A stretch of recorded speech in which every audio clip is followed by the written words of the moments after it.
তিয়াস ভাই, কি করছেন আপনি? প্লিজ ছাড়ুন আমাকে। হুশ, কথা কম। এখন ছাড়বো কেন? বিয়েতে রাজি হওয়ার সময় মনে ছিল না? প্লিজ তিয়াস ভাই, ছাড়েন। লাগছে আমার। লাগুক, লাগার জন্যই তো দিয়েছি। তোর কত বড় সাহস, আমাকে বিয়ে করতে চাস? নিজের চেহারা দেখেছিস আয়নায়? তোর স্ট্যাটাস আর আমার স্ট্যাটাসের সাথে যায় কখনো? গ্রামের গাইয়া ভূত আমার ঘাড়ে চাপতে যাস? বিশ্বাস করেন তিয়াস ভাই, আমি ইচ্ছে করে রাজি হইনি। বাবা আমাকে কসম দিয়েছে, এই বিয়েতে রাজি না হলে আমাকে বাবার মরমুখ দেখতে হবে। এই চুপ, একদম চুপ। তোরা বাপ তো চায় তোকে আমার ঘাড়ে ওঠাতে। আমাদের সম্পত্তির লোভে বিয়ে করতে চাইছিস, তাই না? লোভী কোথাকার। নিধির হাত আরও শক্ত করে ধরল তিয়াস। প্লিজ তিয়াস ভাই, আমাকে যা বলার বলেন, আমার বাবাকে টানবেন না। আমার খুব লাগছে, ছেড়ে দিন প্লিজ। যা সত্যি তাই বলছি। তোরা বাপ মেয়ে আমাদের সম্পত্তির জন্য প্ল্যান করে তুই আমাকে বিয়ে করতে চাইছিস। আমি কিছু বুঝি না ভাবছিস? তিয়াসের কথাগুলোতে নিধি অনেক কষ্ট পেল। সে তো ইচ্ছে করে তাকে বিয়ে করতে রাজি হয়নি। তিয়াস ভাই তাকে ভুল বুঝছে। কোনো সম্পত্তির লোভ নেই আমাদের। আসলেই তো তার কোনো যোগ্যতাই নেই তিয়াসের বউ হওয়ার। তিয়াস ভাইদের বাড়িতে 15 দিন আগে আসছি। খালাম্মা গ্রাম থেকে আমাকে জোর করে নিয়ে আসছে। আমি যদি জানতাম তিয়াস ভাইয়ের সাথে আমার বিয়ে দেওয়ার জন্য আনবে, তাহলে আমি কখনোই আসতাম না। আসার সময় মিনুকেও আনতে পারিনি। মিনুকে ছেড়ে কখনো থাকিনি। একে তো মিনির জন্য মন খারাপ, তার উপরে তিয়াস ভাইয়ের কথা যেন নিজেকে অসহায় লাগলো। এমন পরিস্থিতিতে কখনো পড়িনি। নিধি ফুপিয়ে কান্না করে উঠল। নিধির চোখে পানি দেখে তিয়াস নিধির হাত আলগা করে দিল। কঠিন গলায় বলল, দেখ, এই ন্যাকা কান্না আমার সামনে করবি না। তুই যদি ভেবে থাকিস তোর কান্না দেখে আমি বরফের মতো গলে যাব, তাহলে তুই ভুল ভাবছিস। তোকে আমি কখনোই বউ হিসেবে মানব না। শুনে রাখ, এখন ডিসিশন তোর। নিজের ইচ্ছায় যদি তোর জীবন নষ্ট করতে চাস তাহলে বিয়ে কর, আর যদি না চাস তাহলে কালকেই এই বিয়ে ভেঙে দে। মনে রাখ, তুই যদি এই বিয়ে করিস তাহলে তোর জন্য আমার জীবনটাও নষ্ট হবে। তিয়াস কথাগুলো বলেই গটগট পায়ে রুম থেকে বের হয়ে গেল। নিধি ওখানেই বসে হাউমাউ করে কাঁদতে লাগলো। সে তো ইচ্ছে করে এই বিয়েতে রাজি হয়নি। বাবা, তুমি কেন আমায় এমন কসম দিলে? তুমি আমায় কসম না দিলে আমি কখনোই এই বিয়েতে রাজি হতাম না। মিনু, মিনু রে, তোকে আমার খুব মনে পড়ছে। মিনু হলো নিধির আদরের বিড়াল। তিয়াস বিড়ালকে সহ্য করতে পারে না। বিড়াল দেখলেই রাগে একেবারে বম হয়ে যায়। তাই মিনুকে আসার সময় নিধিদের প্রতিবেশী রহিম চাচার কাছে রেখে এসেছে। পরদিন সকালবেলা ডাইনিং টেবিলে বসে সকালের নাস্তা করছে তিয়াস, তিয়াসের বাবা জামাল খান, বোন মিলি খান, আর সাথে নিধির বাবা আকরাম হোসেন। তিয়াসের মা রুমা বেগম আর নিধি সবাইকে সার্ভ করে দিচ্ছেন। নিধি মা, তুমিও বসো, আমাদের সাথে খেয়ে নাও। না খালু, আমি পরে খালাম্মার সাথে খেয়ে নিব, আপনারা খান। জামাল খান মুচকি হেসে বললেন, আর দুদিন পরেই তোমার আর তিয়াসের বিয়ে। আমি তো তোমার শ্বশুর হয়ে যাব। এখন থেকে বাবা ডাকা প্র্যাকটিস করো। জামাল খানের কথায় সাই জানিয়ে রুমা বেগম বলে উঠল, হ্যাঁ নিধিমা, তুমি এখন থেকে আর খালু খালাম্মা বলে ডাকবে না। তোমার খালুকে বাবা বলে ডাকবে আর আমাকে মা বলে ডাকবে, কেমন? জামাল খান আর রুমা বেগমের কথায় আকরাম হোসেন বেশ খুশি হলেন। নিধি একবার তিয়াসের দিকে তাকালো। তিয়াস রাগী দৃষ্টিতে তাকিয়ে আছে তার দিকে, চোখে ইশারা দিয়ে কিছু বলতে বলছে। নিধি বেশ বুঝতে পারল তিয়াসের ইশারা। নিধি বিয়েতে রাজি না, এই কথা সবাইকে এখন বলবে। আর যাই হোক, সে তিয়াস ভাইয়ের জীবন নষ্ট হতে দিবে না। মনে মনে সব কথা সাজিয়ে নিল। নিধি সবার উদ্দেশ্যে কিছু বলতে যাবে, তার আগে আকরাম হোসেন বললেন, ভাইজান, আপনাগোর কথায় মনটা বইরা গেল। আমার মা মরা মাইয়াডা এমনি ভালোবাসা যাইয়েন। আমার মাইয়াডারে খুশি দেখলে আমি নিশ্চিন্তে মরতেও পারমু। বাবার এমন খুশি হওয়া দেখে নিধির আর বলা হলো না, চুপ করে দাঁড়িয়ে থাকলো। আকরামের কথায় রুমা বেগম বলল, ভাইজান, আপনি নিশ্চিন্তে থাকেন। নিধিমা এখানে আমাদের মেয়ে হয়েই থাকবে। একে একে সবার খাওয়া শেষ হলো। আকরাম হোসেন খাওয়া শেষে উঠে গেলেন আর বললেন, ভাইজান, আসলাম তো অনেক দিন হলো। নিধি মায়ের বিয়ের পরের দিনই কিন্তু আমি চলে যাব। কি বলো আকরাম, কত বছর পর আসছো, আর কয়দিনই বা হয়েছে আসতো, আর 2 মাসের আগে তোমাকে যেতে দিচ্ছি না। না না ভাইজান, ঈদ পাথরের শহরে আমি আর থাকতে পারুম না। আর তাছাড়া 2 দিন পর এটা আমার শালির বাড়ি থাকবো না, মাইয়া শ্বশুর বাড়ি হয়ে যাবে। মাইয়া শ্বশুর বাড়িতে থাকা দৃষ্টিকটু দেয়াবে। জামাল খান আর কথার পিঠে কথা বললেন না। এতদিন যে ছিল এটাই অনেক। জামাল খান বললেন, আচ্ছা তুমি যা ভালো মনে করো। তিয়াসের খাওয়া শেষে উঠে যেতে নিল। পেছন থেকে রুমা বেগম ডাক দিলেন। তিয়াস, বাবা শোন। তিয়াস পেছনে ঘুরে মায়ের দিকে তাকায়। কিছু বলবে? হ্যাঁ বলবো। তোর আজকে অফিস যেতে হবে না, নিধিমাকে নিয়ে শপিংয়ে যা। কাল বাদে পরশু বিয়ে, এখনো কিছুই কেনাকাটা হয়নি। মায়ের কথায় তিয়াস বেশ বিরক্ত হলো, রাগও হলো অনেক। তিয়াস বলল, মা আমি পারবো না, অফিসে আজ মিটিং আছে, আমাকে অ্যাটেন্ড করতে হবে মিটিংয়ে। তুমি নিয়ে যাও, নয়তো মিহিকে পাঠাও। রুমা বেগম ছেলের কথা অসন্তুষ্ট হলো, রাগী গলায় বলল, আমি তোমার কাছ থেকে কোনো অজুহাত শুনতে চেয়েছি? তোমাকে আদেশ করেছি। অফিসের কথা আপাতত তোমার ভাবতে হবে না, তোমার বাবা সামলে নেবে। তুমি তোমার বিয়ের প্রিপারেশন নাও। মায়ের এমন কড়া কথায় তিয়াস চুপ করে গেল। সে তার মা বাবাকে প্রচণ্ড ভয় পায়। পাশ থেকে নিধি বলে উঠল, খালাম্মা শপিংয়ে যেতে হবে না, আমি এই বিয়েতে রাজি না। প্লিজ এই বিয়েটা ভেঙে দাও, আমি এই বিয়ে করতে চাই না। নিধির কথায় তিয়াসের চোখ দুটো খুশিতে চকচক করে উঠল। তিয়াস মনে মনে ভাবল, যাক, অবশেষে এই গাইয়া মেয়ে বলেছে বিয়েতে রাজি না, এখন নিশ্চয়ই মা এই বিয়ে ভেঙে দিবে। কিন্তু তিয়াসের ভাবনাকে ভুল প্রমাণ করে রুমা বেগম বলে উঠলেন, এসব কথা বলতে হয় না নিধিমা, আমার কত দিনের স্বপ্ন তোকে এই বাড়ির বউ করে আনবো। তুই জন্ম নেওয়ার আগে থেকে আমাদের 2 বোনের ইচ্ছে তোকে আর তিয়াসকে বিয়ে দেব।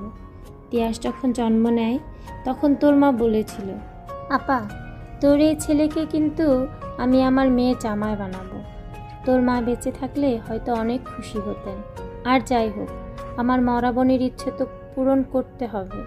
আর এখন তুই বলছিস রাজি না, তিয়াস নিজেও রাজি, তাহলে তোর সমস্যাটা কোথায়? রুমা বেগমের কথায় নিধি খুব কান্না পেল।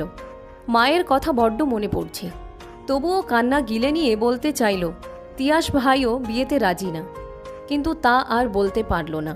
তার আগেই রুমা বেগম তাড়া দিয়ে বললেন, আমি আর কোনো কথা শুনতে চাই না, এক্ষুনি রেডি হয়ে তিয়াসের সাথে শপিংয়ে যাবি। কথাগুলো বলেই রুমা বেগম চলে গেলেন। তিয়াস নিজেও রাগে গজগজ করতে করতে চলে গেল।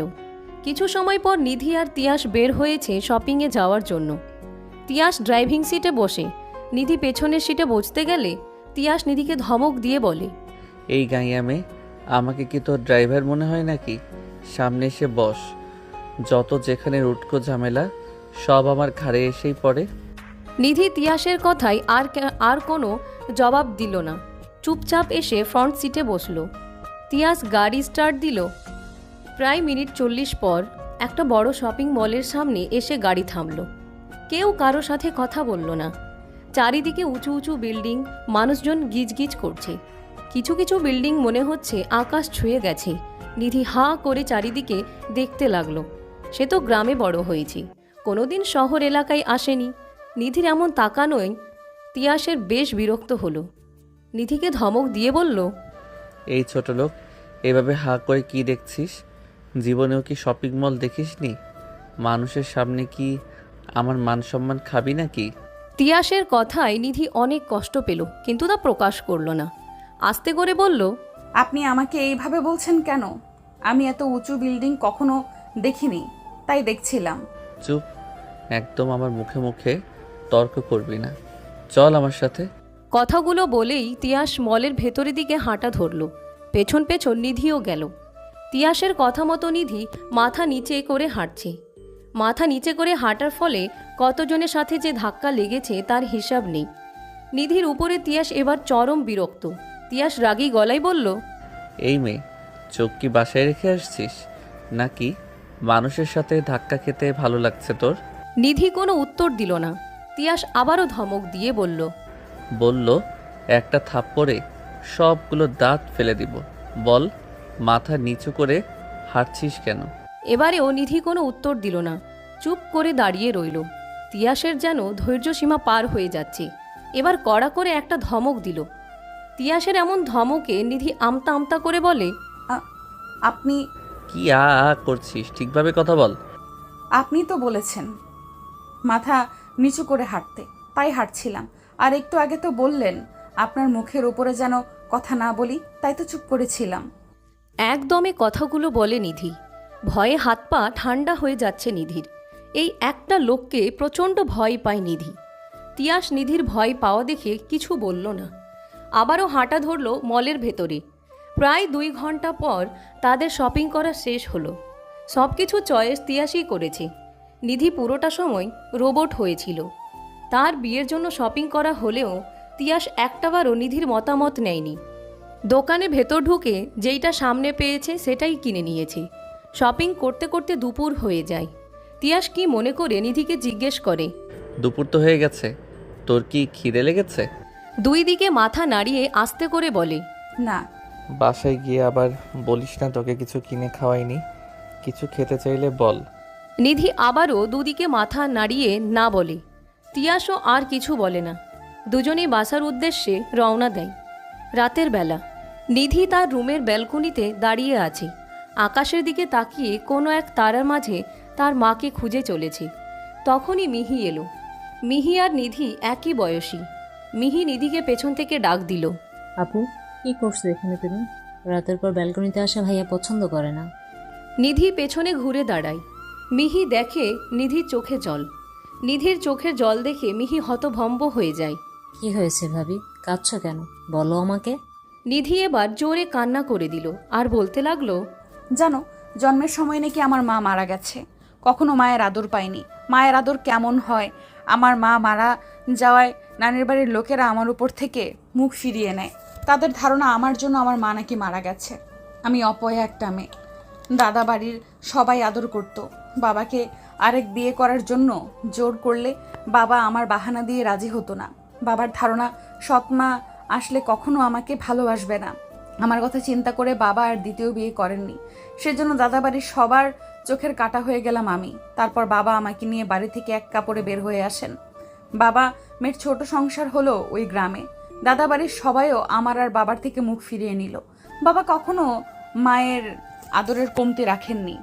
তার সব সুখ বিসর্জন দিয়ে আমাকে সুখে রেখেছে। তার এই একটা আবদার, অনুরোধ আমি ফেলি কিভাবে? তার আবদার একটাই, আমি যেন তিয়াস ভাইকে বিয়ে করি। বাবার এই আবদারে আমি প্রথমে না করলেও বাবার মরা মুখ দেখার ভয়ে রাজি হয়ে যাই। কথাগুলো বলতে বলতে অঝরে কাঁদতে থাকে। মিহি কি বলে সান্ত্বনা দিবে ভেবে পাচ্ছে না। মিহির নিজেও খুব খারাপ লাগছে। মিহি ফোন কল আসে আর বলে, ভাবি তুমি কান্না করো না প্লিজ, আমার কল আসছে, আমি পিক করে আসতেছি। মিহি চলে গেল। নিধি অঝরে কাঁদতে থাকে। কিছু সময় পর রুমে তিয়াস আসে। পেছন থেকে তিয়াস বলে ওঠে, এই মেয়ে, এত রাতে বেলকনিতে কি? কান্না করার জায়গার অভাব পড়ছে নাকি? নিধি তাড়াতাড়ি করে চোখ মুছে তিয়াসের দিকে তাকালো। আমতা আমতা করে বলল, কই কান্না করছি? আর এত রাতে আপনি আমার রুমে কেন? নিধির কথা তিয়াসের একটুও ভালো লাগলো না। নিধির গলা চেপে ধরে রাগে দাঁতে দাঁত চেপে বলে, আমার সামনে একদম নাটক করবি না। তোদের মতো লোভী মেয়েদের আমার চেনা আছে। তুই জানিস আমি এখন অফিস থেকে ফিরবো। ইচ্ছে করে রুমের লাইট অন করে রেখেছিস যেন আমি রুমে আসি। তোর মতলব আমি বুঝি না ভেবেছিস? আচমকা এমন আক্রমণে নিধি অনেকটা ভয় পেয়ে যায়। তিয়াসের হাত নিজের গলা থেকে সরানোর চেষ্টা করে, ছটপট করতে থাকে। তার নিঃশ্বাস আটকে আসে। ব্যথায় চোখ দিয়ে পানি ঝরতে থাকে। নিধির ছটপট করা দেখে তিয়াস ছেড়ে দেয়। আর এক মুহূর্ত তিয়াস ওইখানে দাঁড়ায় না, গটগট পায়ে চলে যায়। নিধি ওইখানে বসে ব্যথায় ফুপিয়ে কান্না করতে থাকে। আল্লাহ, তুমি আমায় কোথায় এনে ফেললে? 2 দিন পর। এই 2 দিনে নিধি তিয়াসের মুখোমুখি হয়নি। আজকে তাদের বিয়ে। বাড়িতে বেশ সাদামাটা আয়োজন চলছে নিধি আর তিয়াসের বিয়ে উপলক্ষে। তিয়াসদের কিছু কাছের আত্মীয় স্বজনও আসছে। সন্ধ্যার দিকে মিহি নিধিকে সুন্দর করে সাজিয়ে দেয়। তিয়াস বাসায় পরা টি শার্ট আর ট্রাউজার পরে থাকলো। রুমা বেগম আর মিহি হাজার জোর করেও তাকে বিয়ের জন্য কেনা শেরওয়ানি পরাতে পারল না। অবশেষে জামাল খান এসে রাগী কণ্ঠে বলল, কি শুরু করেছো তিয়াস? তোমার বিয়ের জন্য এখনো তৈরি হওনি কেন? একটু পরেই বিয়ে পড়ানো শুরু হবে। আমি এই কাপড়ে ঠিক আছি বাবা। কখনো কাউকে দেখেছো টি শার্ট আর ট্রাউজার পরে বিয়ে করতে? চুপচাপ গিয়ে শিরানি পরে এসো। কিন্তু বাবা, চুপ, আমি তোমার কাছ থেকে একটা কথাও শুনতে চাই না। চুপচাপ গিয়ে শিরানি পরে এসো, নইলে আমার চেয়ে খারাপ কেউ হবে না। তিয়াস চুপচাপ তার বাবার সামনে থেকে নিজের রুমে চলে এলো। এই একমাত্র বাবাকে সে জমের মতো ভয় পায়। এই জন্যই তো বাবার কথায় এই গায়া খ্যাত মেয়েকে বিয়ে করতে হচ্ছে। যদিও নিধি অনেক সুন্দর, তবুও তিয়াস কিছুতেই নিধিকে মানতে পারছে না। নিধি গ্রামের মেয়ে, পড়াশোনা না জানা আনস্মার্ট মেয়ে। তিয়াসের সাথে তার কিছুতেই যায় না। তিয়াসের সব কিছু অসহ্য লাগছে। রাগ বিরক্তি সব তিয়াসকে জেকে ধরেছে। মন চাচ্ছে সব কিছু শেষ করে দিই। অনেক দেনামনা করে তিয়াস বিয়ের জন্য কেনা শেরওয়ানি পরে বাহিরে বের হলো। বিয়ে পড়ানোর সময় নিধিকে তিয়াসের সামনাসামনি বসানো হলো। তিয়াস এক দৃষ্টিতে তাকিয়ে থাকলো নিধির দিকে। মুখ থেকে আপনা আপনি বের হলো, মাশাল্লাহ, এ তো দেখি একেবারে পড়ি। পাশেই মিহি দাঁড়ানো ছিল। তিয়াসকে খোঁচা মেরে বলল, ভাইয়া, ভাবিকে খুব সুন্দর লাগছে তাই না? আমরাও জানি সামান্য এইটুকু সাজে ভাবিকে পরীর মতো লাগছে। মিহির কথায় তিয়াস তাড়াতাড়ি করে নিধির থেকে চোখ ফিরিয়ে নেয়। মিহিকে একটা ধমক দিয়ে বলে, একটা থাপ্পড় খাবি বাজে কথা বললে। যা আমার সামনে থেকে। মিহি মনে মনে বেশ খুশি হলো তার ভাইকে রাগাতে। তিয়াসের কথার পিঠে আর কথা বলল না, নইলে দেখা যাবে বাড়ি ভর্তি মানুষের সামনে আমাকে সত্যি সত্যি থাপ্পড় মারবে। নিধি গুটিসুটি মেরে সোফার এক কোণায় বসে আছে। তার বেশ অস্বস্তি হচ্ছে। এত মানুষের সামনে বউ হয়ে বসে আছে, কাচুমাচু করছে। নিধি মনে মনে বলে, মাহিটাও যে কোথায় গেছে, আমার যে খুব অস্বস্তি লাগছে একা এভাবে বসে থাকতে। ভাবনার মাঝেই মিহি এসে নিধির পাশে বসলো। কি গো ভাবি, তোমার বিয়ের ফিলিংস কেমন হচ্ছে বলো তো? আশেপাশে অনেক মানুষ আছে। নিধি আস্তে করে বলল, একটুও ভালো লাগছে না, আর খুব অস্বস্তি হচ্ছে, ভয় লাগছে। আরে ভয় কিসের? আমার ভাইয়া তো তোমাকে দেখেই টাসকি খেয়েছে। তিয়াসের কথা শুনতেই নিধির ভয়টা আরও বেড়ে গেল। মনে মনে বলল, তোমার ভাই আমাকে দু চোখে দেখতে পারে না, সে আবার আমায় দেখে টাসকি খাবে? নিধির মাথা থেকেই তিয়াসের কথাটা বের হয়ে গেছিল। নিধি মাথা তুলে তাকালো। সামনে তাকাতেই চোখটা স্থির হয়ে গেল। ভয় আর অস্বস্তির জন্য টেরি পায়নি যে তাকে তিয়াসের সামনাসামনি বসানো হয়েছে। তিয়াস মুখ গোমরা করে মাথা নিচু করে বসে আছে। মুখে রাগ বিরক্তি স্পষ্ট, কিন্তু সেটা ঢাকার বৃথা চেষ্টা করে যাচ্ছে। নিধি আর কিছু বলল না। একটু পরেই তাদের তিন কবুল বলে বিয়ে হয়ে গেল। খাওয়া দাওয়া পর্ব শেষ করে সব মেহমানরা চলে গেলেন। নিধির বাবাও যাওয়ার প্রস্তুতি নিলেন। আকরাম হোসেন মেয়ের সামনে এসে বললেন, মা আমি যাচ্ছি, আবার আসবো তোমাকে দেখতে, সবার সাথে মানিয়ে নিও। নিধি কান্না করতে করতে বলল, বাবা তুমি থেকে যাও না, আমাকে তোমার সাথে করে নিয়ে যাও, আমি তোমাকে ছেড়ে থাকতে পারবো না। আকরাম হোসেন মেয়ের মাথায় হাত বুলিয়ে দিয়ে বললেন, এমন বলে না মা, আমি কিছুদিন পর পর এসে তোমাকে দেখে যাব, এখন আসি। বাবা মিনুকে দেখে রেখো, আমার মিনু বোধহয় আমাকে না পেয়ে অনেক কষ্ট পাচ্ছে, রাগও করেছে হয়তো আমার উপরে। আচ্ছা মা, আমি মিনুকে যত্নে রাখবো। নিধির গ্রাম থেকে তাদের কিছু প্রতিবেশীদের দাওয়াত দিয়েছিল। তারা এসেছিল, যারা বিপদে আপদে নিধিদের পাশে ছিল। তাদের সঙ্গে করে আকরাম হোসেন চলে গেলেন। রাত 2টা। বাসর ঘরে নিধি গুটিসুটি মেরে বসে আছে। গত 1 ঘন্টা যাবৎ চুপ করে বসে আছে। বাসর রাত মানেই স্বপ্ন, ভালোবাসা, নতুন জীবনের উত্তেজনা। সব মেয়েদেরই এমন স্বপ্ন আশা থাকে, কিন্তু নিধির মনে কোনো আশা নেই, কোনো স্বপ্ন নেই। তার আছে শুধু ভয়, কি হতে চলেছে তার জীবনে। তিয়াস ভাই যে তাকে কোনোদিনও মেনে নিবে না। দরজা খোলার আওয়াজে নিধির ধ্যান ভাঙে। তিয়াস রুমে এসেছে। তিয়াস রুমে এসে খাটের ওপরে নিধিকে দেখেই মেজাজ বিগড়ে গেল। নিধির সামনে গিয়ে চিৎকার করে বলল, তোর কত বড় সাহস আমার রুমে আসার? এসেছিস তো এসেছিস, আবার সংসেজে বসে আছিস কেন? এমন চিৎকারে নিধি অনেকটা ভয় পেল। নিজেকে আরও গুটিয়ে নিল। আমতা আমতা করে বলল, আমাকে খালাম্মা পাঠিয়েছে, আমি আসতে চাইনি। শোন, তুই যদি মনে করিস তোকে বউ হিসেবে মেনে নিব, তাহলে তুই ভুল ভাবছিস। তোর মতো গাইয়া আনস্মার্ট খ্যাত অশিক্ষিতকে আমি কখনোই মেনে নিব না। তুই থাক তোর মতো, আমি চলে যাচ্ছি। কোথায় যাচ্ছেন? প্লিজ যাবেন না, দরকার হলে আমি চলে যাচ্ছি। একদম আমার সামনে ন্যাকামি করবি না, তোকে দেখলে আমার গা জ্বলে যাচ্ছে। আমাকে মানতে হবে না বউ, আমাকে আপনার বাড়িতে থাকতে দেন। আমার বাবা জানতে পারলে খুব কষ্ট পাবে। আমার সামনে এত ভালো সাজার চেষ্টা করবি না বলে দিলাম। যা, চুপচাপ গিয়ে নিচে শুয়ে পড়, একদম আমার কাছে আসার চেষ্টা করবি না। নিধি আর কোনো কথা বলল না, চুপচাপ নিচে গিয়ে শুয়ে পড়ল। তিয়াস ওয়াশরুমে গেল, লম্বা শাওয়ার নিয়ে বের হলো। ততক্ষণে নিধি ঘুমিয়ে পড়েছে। তিয়াস বেলকুনিতে চলে গেল, হাতে সিগারেট ধরালো। মনের ভেতরের রাগ সব যেন সিগারেটের ধোঁয়ার সাথে উড়িয়ে দিতে চাইছে। রাগে তার সারা শরীর রিরি করছে।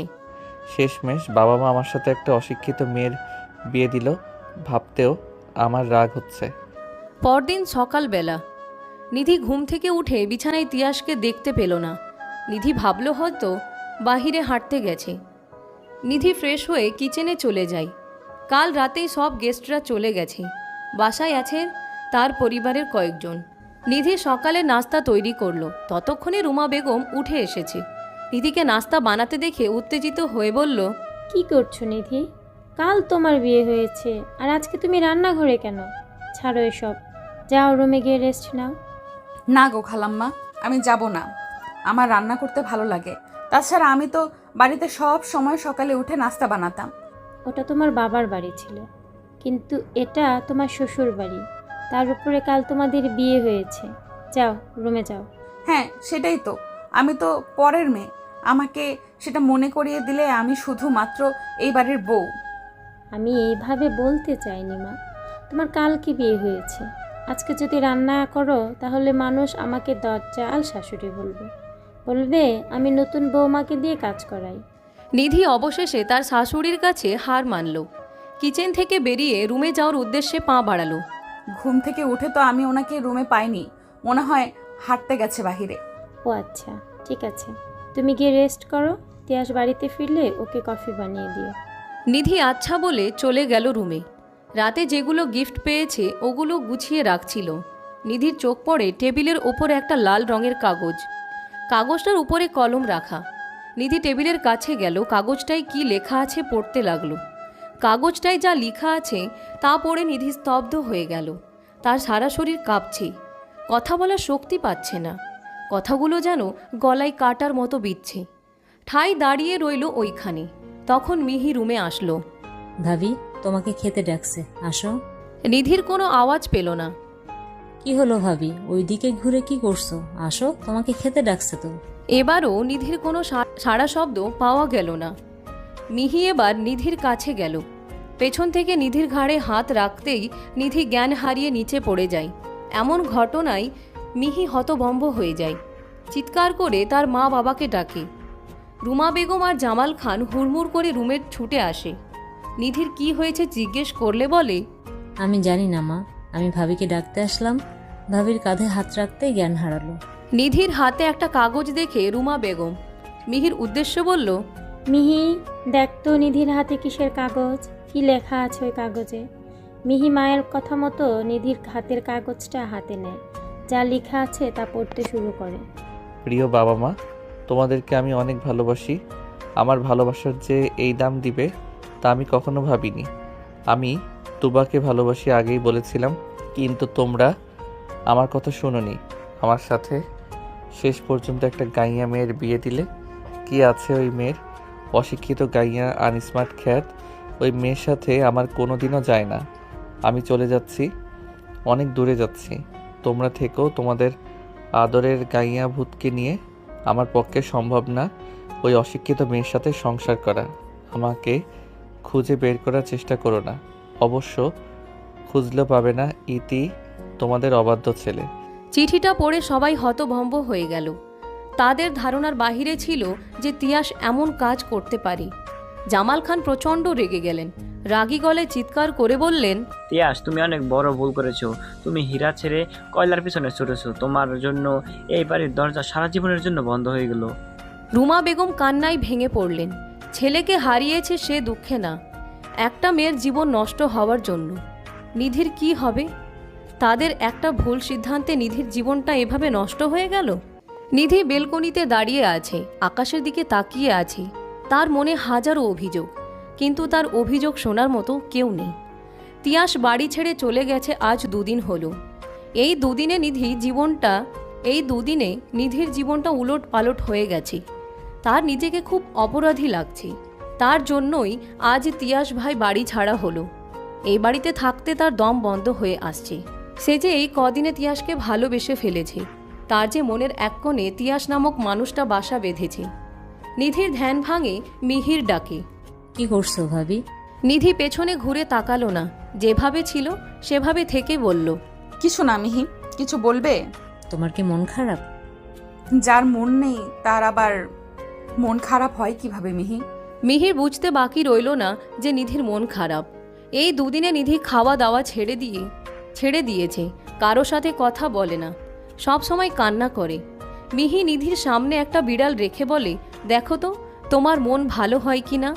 নিধি তাকালো না, বিরক্ত স্বরে বলল, প্লিজ মিহি, বিরক্ত করো না, ভালো লাগছে না, আমাকে একা থাকতে দাও প্লিজ। আরে একবার তাকাবে তো, তারপর না হয় বলো। নিধি বিরক্তি নিয়ে পেছনে ঘুরে তাকালো। সামনে মিনুকে দেখে খুশিতে চোখ দুটো চকচক করে উঠল। মিনুকে কোলে নিয়ে অসংখ্য চুমু দিতে লাগলো। নিধির খুশি দেখে মিহিও অনেকটা স্বস্তি পেল। যেভাবেই হোক ভাবিকে হাসি খুশি রাখতে হবে। এভাবে নিজেকে ঘরবন্দি রাখলে ভাবি অসুস্থ হয়ে পড়বে। নিধি কিছু সময় পর ভ্রু কুঁচকে বলল, বাবা এসেছে মিহি? না। তাহলে মিনুকে আনলো কে? বাবা গেছিল তোমার কলেজ থেকে টিসি আনতে। আসার সময় তোমাদের বাড়িতে গেছিল। মিনুকে দেখে নিয়ে এসেছে যাতে তোমার মন ভালো হয়। তোমাকে আমার কলেজে ভর্তি করানো হয়েছে। কাল থেকে আমার সাথে কলেজে যাবে। কলেজে গেলে তুমি নিজেকে হাসি খুশি রাখতে পারবে। নিধি মিহির কথাগুলো শুনল। এদেরকে যত দেখছে তত অবাক হচ্ছে। তার জন্যে তাদের ছেলে আজ বাড়ি ছাড়া, আর তারা তাকে সারা জীবনের জন্য তাদের কাছে রাখার প্ল্যান করছে। নিধিকে কিছু ভাবতে দেখে মিহি বলল, কি ভাবছো ভাবি? চলো, রাতের খাবার খাবে। তুমি যাও, আমি আসছি। মিহি আচ্ছা বলে ওখান থেকে চলে গেল। নিধি মিনু কেমন মন ভরে আদর করে। মিনুকে বলে, মিনু, তোর কি আমার কথা খুব মনে পড়েছে? আমার উপরে রাগ করেছিস? সরি, আর তোকে দূরে দূরে রাখবো না। মিনু ও কি বোঝে, ও শুধু মিয়াও মিয়াও করতে থাকে। মিনুকে নিয়ে নিধি রাতের খাবার খেতে গেল। খাবার টেবিলে বসে আছে জামাল খান, মিহি আর রুমা বেগম। কাজের মেয়ে শিলা সব কিছু নিয়ে আসছে। নিধিকে আসতে দেখে জামাল খান বললেন, নিধি মা, মিনুকে পেয়ে খুশি তো? নিধি একটা মুচকি হাসি দিয়ে বলল, জি খালু, আমি খুব খুশি হয়েছি। নিধি এসে রুমা বেগমের পাশে এসে বসল। রুমা বেগম বললেন, নিধিমা, আমাদের তুই মাফ করে দিস। আমাদের জন্য তোর জীবনটা নষ্ট হয়ে গেল। আরে খালাম্মা, কি বলছেন আপনি? আপনাদের জন্য কেন আমার জীবন নষ্ট হতে যাবে? এটা হওয়ার কথা ছিল, তাই হয়েছে। আমার ভাগ্য এটা লেখা ছিল। সত্যি আমাদেরকে ভুল বুঝিসনি তাহলে? তুমি পাগল হয়ে গেছো খালাম্মা, আমি কেন ভুল বুঝতে যাব? উল্টো আমার তো নিজেকেই অপরাধী লাগছে। আমার জন্য তোমার ছেলে বাড়ি ছাড়া হয়েছে। নিধির কথা শুনে জামাল খান বললেন, এটা তোমার ভুল ধারণা মা। তোমার জন্য কেন সে বাড়ি ছাড়া? সে নিজের ইচ্ছেতে বাড়ি ছেড়েছে। এতে তোমার নিজে দোষ দেওয়া একদম ঠিক নয়। হ্যাঁ ঠিকই, আমি তিয়াসকে মানুষের মতো মানুষ বানাতে পারিনি। মা হিসেবে আমি ব্যর্থ। নিধিমা, আজকে থেকে তুই এই বাড়ির মেয়ে। কাল থেকে কলেজে যাবি। তোমাকে মানুষের মতো মানুষ হতে হবে। ঠিক কিছুক্ষণ চুপ করে থাকলো, তারপর বলল, মা, আমি অনেক পড়াশোনা করব, তোমাদের মুখ উজ্জ্বল করব। নিধির মুখে মা ডাক শুনে উপস্থিত সবাই অবাক হলেন। রুমা বেগম খুব খুশি হলেন। উঠে এসে নিধিকে জড়িয়ে ধরে বললেন, কি বললি? আরেকবার ডাক তো মা বলে। নিধি এবার কান্না করে দিল। রুমা বেগমের গায়ে যেন আজকে মা মা গন্ধ পাচ্ছে। জন্মের পর হয়তো এই প্রথম কাউকে মা বলে ডাকলো নিধি। রুমা বেগমের বুকে মুখ লুকিয়ে কান্না করতে লাগলো আর বলল, মা, তুমি আমার মা। পাশ থেকে জামাল খান এসে বললেন, আর আমাকে কি বলে ডাকবে নিধিমা? নিধি জামাল খানের দিকে তাকালেন। জামাল খান হাত বাড়িয়ে দিলেন। নিধি জামাল খানের কাছে গিয়ে হাসতে হাসতে বলল, বাবা। পাশ থেকে মিহি এসেও জড়িয়ে ধরল। জামাল খান এক পাশে নিধি, আরেক পাশে মিহিকে আগলে নিয়ে বললেন, আজ থেকে আমার 2 মেয়ে, মিহি খান আর নিধি খান। শুরু হলো তাদের নতুন জীবনের সূচনা। 6 মাস পর এই 6 মাসে নিধির অনেক পরিবর্তন হয়েছে। আগের মতো আর আনস্মার্ট মেয়ে নেই, সে এখন স্মার্ট হয়েছে, আগের তুলনায় সুন্দর হয়েছে। কলেজে নিধির প্রায় অনেক ছেলেদের ক্রাশ। নিধি যদিও কাউকে পাত্তা দেয় না, তার মনে তো এখনও সেই তিয়াস ভাইয়ের বসবাস। নিধি আর মিহি কলেজ যাচ্ছে, সামনেই তাদের অনার্সের ফার্স্ট ইয়ারের এক্সাম। আজকে তারা বাসার গাড়ি নেয়নি, দুজনে রিক্সা করে যাচ্ছে। প্রায় 30 মিনিট পর তারা দুজন কলেজে এসে পৌঁছালো। মিহি আর নিধি সেম ইয়ারে, তাই তারা সবসময় একসাথেই থাকে। তাদের আরও 3 জন বন্ধু আছে, নিলয়, সায়র আর অনি। তারা 5 জন খুব ভালো বন্ধু। নিধি আর মিহি কলেজে ঢোকার পর অনিকে দেখতে পেল, জোরে চিৎকার করে অনিকে ডাকলো। এই অনি, ওখানে কি করিস? এদিকে আয়। হ্যাঁ, আসছি দাঁড়া। অনি ছুটে আসলো নিধি আর মিহির কাছে। নিধি অনিকে জিজ্ঞেস করলো, সায়র আর নিলয় কই? ওদের সাথে একটু আগেই কথা বলেছি ফোনে, ওরা আসছে। ওদের তো আরো আগে আসার কথা ছিল, এখনো আসলো না কেন? ওই শয়তান দুটোর কথা বাদ দে তো, চল ক্লাসে যাই। পেছন থেকে নিলয় বলে উঠল, এই মিহি, তুই আমাদের শয়তান বললি কেন? তোর কোন পাকা ধানে মই দিয়েছি? দেখ, শয়তানের নাম নিতে না নিতেই হাজির। মিহির কথায় নিধি আর অনি খিলখিল করে হেসে দিল। সায়র অতটা না চেতলেও নিলয় বেশ চেতে গেল। রাগী গলায় বলল, মিহি আমাদের অপমান করছে আর তোরা দাঁত বের করে হাসতেছিস? তোদের লজ্জা করে না? ওরা কি বলবে? যা সত্যি আমি তো তাই বলেছি। নিলয় মিহির উপরে প্রচুর রেগে গেল। মিহির দিকে এগিয়ে এসে রাগী কণ্ঠে বলল, তোকে তো আমি... নিলয় পুরো কথা শেষ করতে পারল না, তার আগেই অনি নিলয়ের বাহুতে হালকা চাপড় মেরে বলল, আজকে নিধির বার্থডে বলে ছেড়ে দিলাম, তবে শয়তান। মিহি মুখ ভেঙচি কেটে বলল, দেখবো নি তুই কেমন শয়তানি করতে পারিস। তারা সবাই মিলে কলেজ ক্যান্টিনে গেল, হালকাভাবে নিধির বার্থডে সেলিব্রেশন করলো। সায়র নিধির কাছে আসলো, নিধির দিকে একটা গিফট বক্স এগিয়ে দিয়ে বলল, এটা আমার তরফ থেকে তোর বার্থডে গিফট। এখন খুলবি না, বাসায় গিয়ে একা একা খুলে দেখিস। কি এমন দিয়েছিস রে যে এখন দেখতে পারবো না? যখন খুলবি তখন তো দেখতেই পারবি। নিধিও আর কথা বাড়ালো না। একে একে অনি, নিলয়, মিহিও গিফট দিল। সবাই নিধিকে গিফট দিল। আজকে তারা কেউ আর ক্লাস করলো না, সবাই যার যার বাসায় চলে গেল। নিধি আর মিহি বাসায় চলে আসলো। বাসায় এসে নিধি পুরো চমকে উঠল। খুশিতে গদগদ হয়ে এসে আকরাম খানকে জড়িয়ে ধরে বলল, বাবা, তুমি কখন এলে? আমাকে আগে বললে না কেন? তাহলে আমি কলেজে যেতাম না। আকরাম হোসেন মেয়েকে জড়িয়ে ধরে আদুরে গলায় বলল, এই তো মা, একটু আগে আইছি। আজকে তোর জন্মদিন না, তোর জন্য আমি গিফট কিনে আনছি। তোমাকে এসব কে করতে বলেছে বাবা? এসব বাদ দাও, আগে বলো কেমন আছো? আলহামদুলিল্লাহ ভালো। তুই কিরম আছত মা? আমিও ভালো আছি। কিচেন রুম থেকে রুমা বেগম এসে বললেন, ভাইজান, আপনি ফ্রেশ হয়ে আসুন, আমি খাবার দিচ্ছি। তিয়াস বাবা কই? আজকেও কি দেখা হবে না? 6 মাসে কতবার আসলাম, একবারের জন্য দেখা হলো না। তিয়াসের কথাটা শুনতে সবার মুখটা চুপসে গেল। আকরাম হোসেনকে বলেননি তিয়াসের বাড়ি ছাড়ার কথা, অবশ্য নিধি বলতে দেয়নি। মেয়ের বিয়ের জন্য বিয়ের বিরুদ্ধে গিয়ে দিয়েছে। যদি শুনতে পারে বাসর রাতে তিয়াস বাড়ি ছেড়ে চলে গেছে, তাহলে তিনি অনেক ভেঙে পড়বেন। নিধি ব্যাপারটা সামলে নিতে বলল, বাবা, উনি তো দেশে নেই, অফিসের কাজে 2 দিন আগেই আমেরিকা গেছে। জানো, আমার বার্থডের কথা শুনে আমার জন্য বিদেশ থেকে ডায়মন্ডের নেকলেস কিনে পাঠিয়েছে। আকরাম হোসেন মেয়ের কথায় বেশ খুশি হলেন। খুশিতে বললেন, আমি বলেছিলাম না তিয়াস বাবা খুব ভালো ছেলে, তোকে খুব ভালো রাখবে। তুই তো এই বিয়েতে রাজি হচ্ছিলিস না। আকরাম হোসেনের কথায় রুমা বেগম দাঁড়ালেন না, হয়তো চোখের পানি লুকানোর জন্যই সরে গেলেন। মিহি নিজেও চলে গেল। তারও যে তার ভাইয়ের উপরে অনেক রাগ, অভিযোগ। নিধি কোনো মতে চোখের পানি আটকে বলল, হ্যাঁ বাবা, উনি সত্যিই খুব ভালো, আমি সুখে আছি। তুমি বসো, আমি ফ্রেশ হয়ে আসছি। কথাটা বলেই নিধি চলে গেল। দুপুরের খাওয়া দাওয়া শেষ করার পর আকরাম হোসেন গ্রামের উদ্দেশ্যে চলে গেলেন। সবাই অনেক জোর করেও তাকে রাখতে পারলেন না। বাবার চলে যাওয়াতে নিধির মনটা খারাপ হয়ে গেল। নিধি রুমে গিয়ে শুয়ে পড়ল। কখন যে ঘুমিয়ে পড়েছে টেরই পায়নি। ঘুম থেকে উঠল বিকাল 5টার পর। নিধি ফ্রেশ হয়ে ড্রয়িং রুমে এসে বসল। তখনই জামাল খান বাসার মধ্যে প্রবেশ করল। নিধি জামাল খানকে এই সময়ে দেখে অনেকটা অবাক হলো। এই সময়ে বাবা তো অফিসে থাকে, আজ হঠাৎ বাসায় আসলো যে? নিধি জামাল খানকে দেখে জিজ্ঞেস করলো, বাবা, আপনি এই সময়ে বাড়িতে? কোনো সমস্যা? না মা, কোনো সমস্যা না, তুমি গিয়ে রেডি হও, আমরা ঘুরতে বের হব। হঠাৎ করে ঘুরতে যাওয়ার প্ল্যান করলো কে? হঠাৎ করে নয়, এই প্ল্যান অনেকদিন আগেই করেছি, তোমাকে সারপ্রাইজ দিব বলে বলা হয়নি। আজকে তোমার বার্থডে না? নিধি বেশ অবাক হলো। তার বার্থডে মনে রেখেছে, আবার আমার জন্য সারপ্রাইজ রেডি করেছে। নিধি চুপচাপ রেডি হতে গেল। ততক্ষণে মিহি আর রুমা বেগমও রেডি হয়ে নিচে আসলো।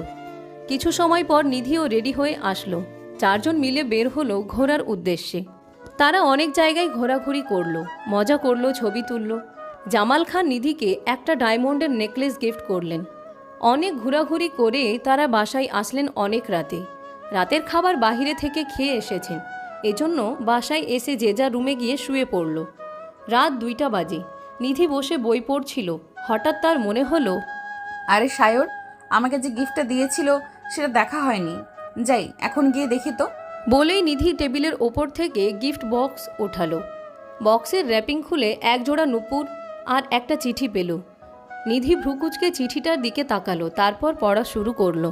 প্রিয়, তোমাকে আমি যেদিন দেখেছি সেদিনই তোমার মায়ায় পড়ে গেছি। আস্তে আস্তে তোমার বন্ধু হয়েছি। তোমাকে যত দেখেছি তত মুগ্ধ হয়েছি। কখনো বলা সাহস হয়নি যদি তুমি রাজি না হয়ে বন্ধুত্বটা নষ্ট করে দাও।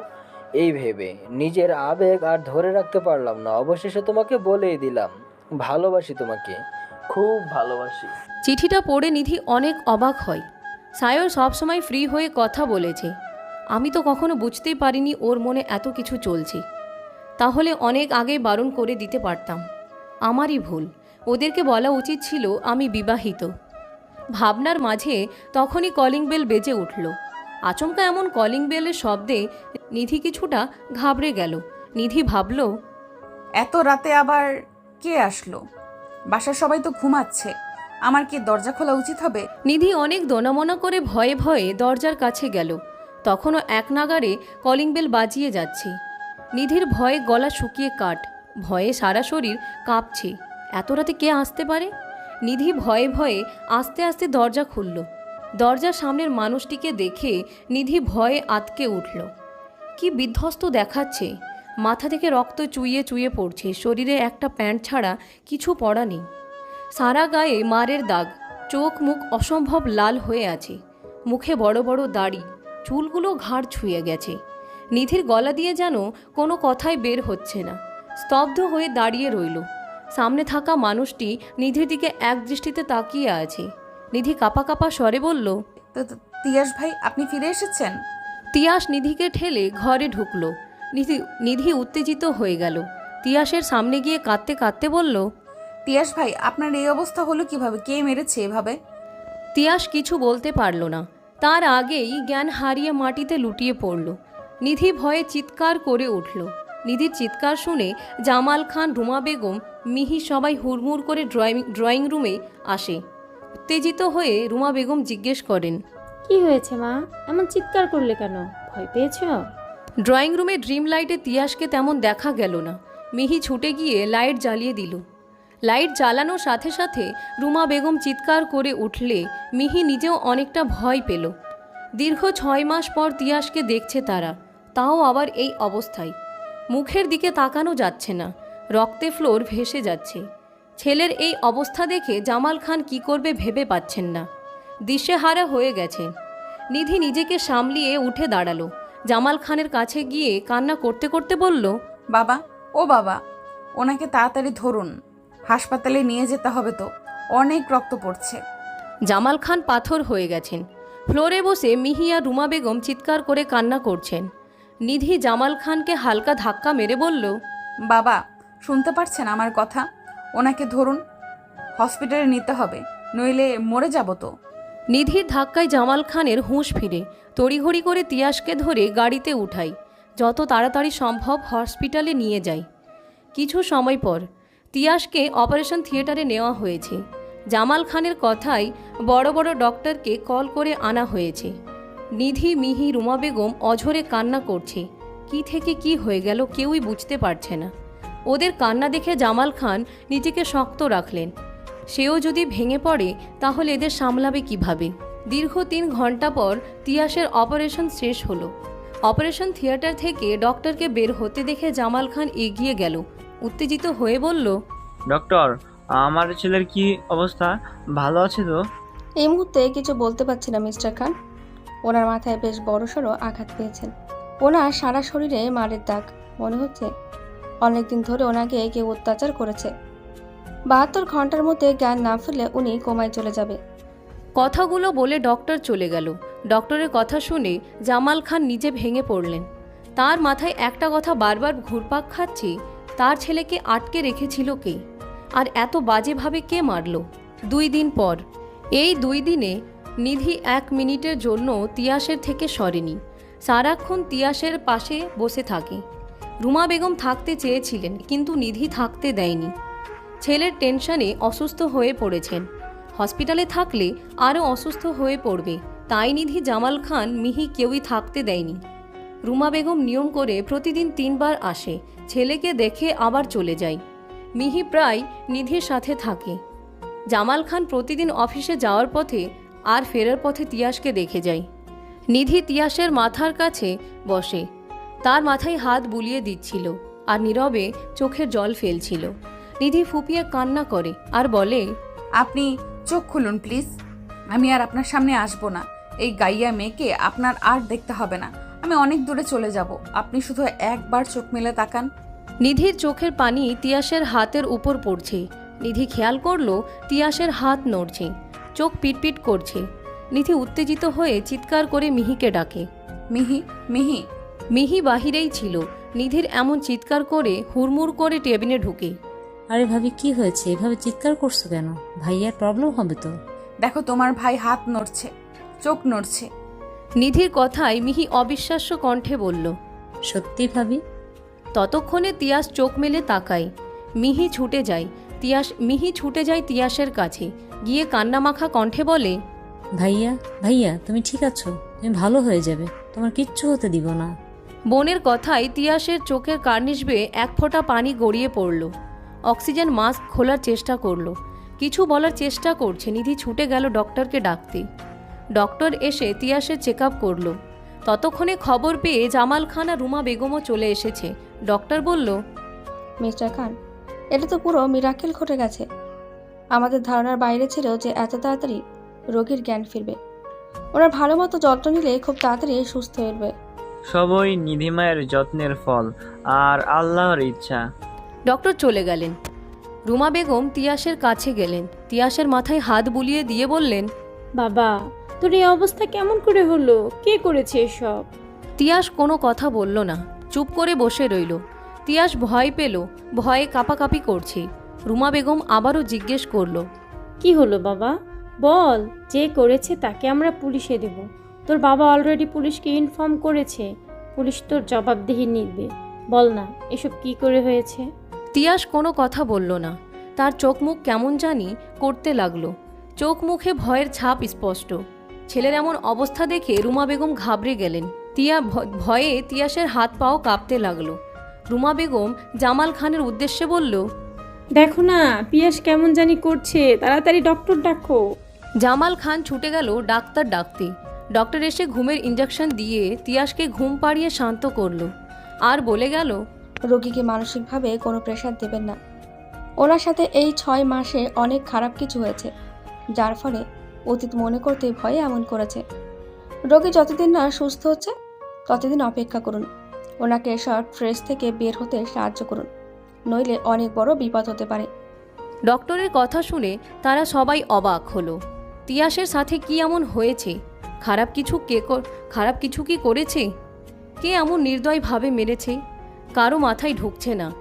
তিয়াসের জন্য সবার অনেক কষ্ট হলো। জামাল খান অপরাধী কণ্ঠে বলল, কেন আমি সেদিন আমার ছেলেটার খোঁজ নিলাম না? নিজেকে বড্ড অপরাধী লাগছে। আমার ছেলেটার খবর নিলে আজ এদিন দেখতে হতো না। মিহি তার বাবাকে আশ্বাস দিয়ে বলল, এতে তোমার কোনো দোষ নেই বাবা। ভাইয়া নিজেই তো বারণ করেছিল তাকে খুঁজতে। নিজেকে দোষী বানিও না অন্তত। পাশ থেকে নিধি কাঁদতে কাঁদতে বলে, সব দোষ আমার জন্যই এত কিছু হয়েছে।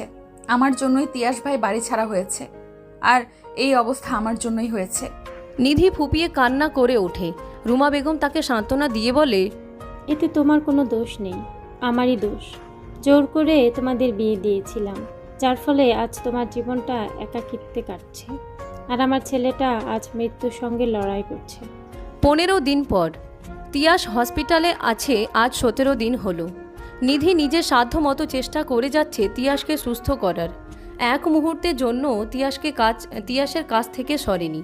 কখন কি করবে, কি খাওয়াবে, কখন ওষুধ দিতে হবে, নিধি সব কিছু একার হাতে করে।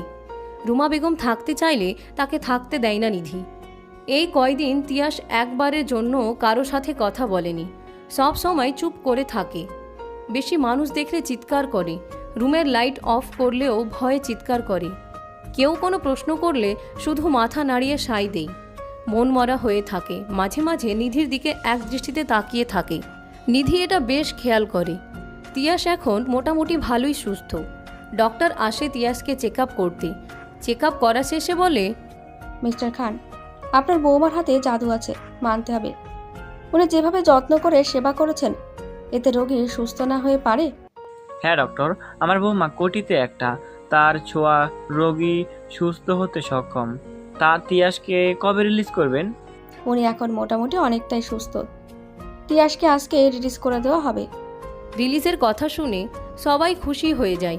হসপিটালের সব ফর্মালিটি পূরণ করে তিয়াসকে নিয়ে সবাই বাড়ির উদ্দেশ্যে রওনা দেয়। হসপিটাল থেকে তিয়াসকে নিয়ে বাসায় আসে সবাই।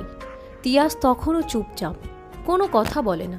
মনে হয় ও একা ওইখানে আছে, ওর আশেপাশে কেউ নেই। তিয়াস বাসায় এসে সোজা তার রুমে চলে যায়। তিয়াস 3-4-এর বেশি মানুষ দেখলে ভয় পাওয়া, অন্ধকারে ভয়ে চিৎকার করা, এত চুপচাপ থাকা, এই বিষয় নিয়ে রুমা বেগম আর জামাল খান বেশ চিন্তিত। তারা এই বিষয় নিয়ে ডক্টরের সাথে কথা বলেছেন।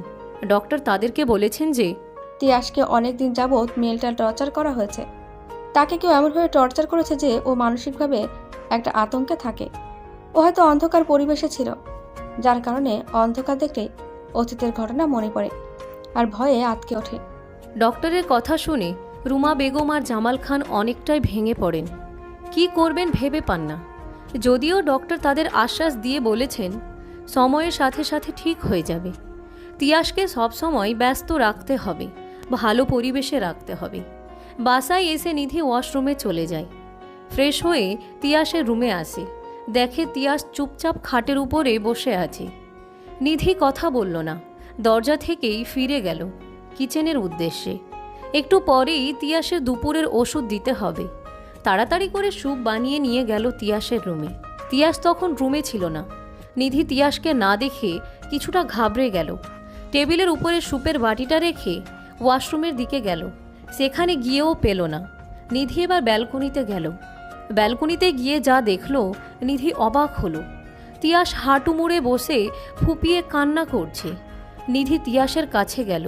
তিয়াসের সামনে হাঁটু মুড়ে বসে বলে, কি হয়েছে? এমন বাচ্চাদের মতো কাঁদছেন কেন? ভয় লাগছে? তিয়াস কোনো কথা বলল না, নিধির দিকে মুখ তুলে তাকালো। নিধি আবারও বলল, আমাকে বলবেন না কি হয়েছে? ভয় লাগছে? চলুন রুমে চলুন, দুপুরের খাওয়ার টাইম হয়েছে তো। তিয়াস আচমকা নিধিকে জড়িয়ে ধরল। আচমকা তিয়াসের এমন জড়িয়ে ধরায় নিধি বেশ অবাক হলো, অনেকটা লজ্জাও পেল। তিয়াসের কান্না করা দেখে নিধি কিছু বলল না, ওভাবেই জড়িয়ে ধরে রাখল। কিছু সময় পর তিয়াস শান্ত হলো, সোজা হয়ে বসল।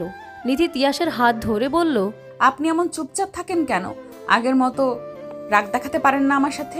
বিশ্বাস করেন, আমি আপনার রাগ দেখে একটুও কাঁদবো না। আপনি আগের মতো হয়ে যান না, আমি চলে যাব অনেক দূরে, আমাকে আর দেখতে হবে না আপনার।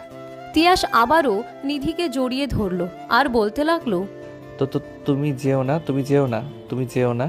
তিয়াসের কথা শুনে নিধি চুপ করে বসে রইল। এই 15 দিনে তিয়াস এই প্রথম কথা বলল, তাও নিধিকে যেতে নিষেধ করছে। খুশিতে নিধির চোখের কার্নিশ বেয়ে এক ফোঁটা জল গড়িয়ে পড়ল। তিয়াস কেমন পাগলামো করতে থাকে, উত্তেজিত হয়ে বারবার এক কথাই বলছে, তুমি যেও না, তুমি যেও না। নিধির তিয়াসকে শান্ত করার জন্য বলল, আপনি এমন করছেন কেন? আমি কোথাও যাব না আপনাকে ছেড়ে, ভয় পাবেন না, আমি আছি তো। নিধির কথায় তিয়াস অনেকটা শান্ত হলো। নিধি তিয়াসের হাত ধরে বলল, রুমে চলুন, খাবার ঠান্ডা হয়ে যাচ্ছে, মেডিসিন নিতে হবে তো। তিয়াস বাধ্য ছেলের মতো নিধির কথা মতো রুমে আসলো। নিধি তিয়াসকে স্যুপ খাইয়ে দিল। যত সময় নিধি তিয়াসকে খাইয়ে দিয়েছে পুরোটা সময় তিয়াস নিধির দিকে চেয়েছিল। খাওয়া শেষে মেডিসিন দিয়ে নিধি বাহিরে যাওয়ার উদ্দেশ্যে পা বাড়ালো।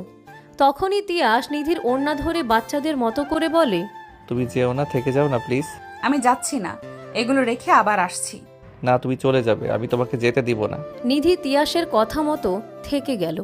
একটু পরেই তিয়াস ঘুমিয়ে গেল। নিধি আস্তে করে উঠে আসতে গেলে ওড়নায় টান লাগলো। পেছন ঘুরে দেখল তিয়াস ঘুমের মাঝেও নিধির ওড়না ধরে রেখেছে।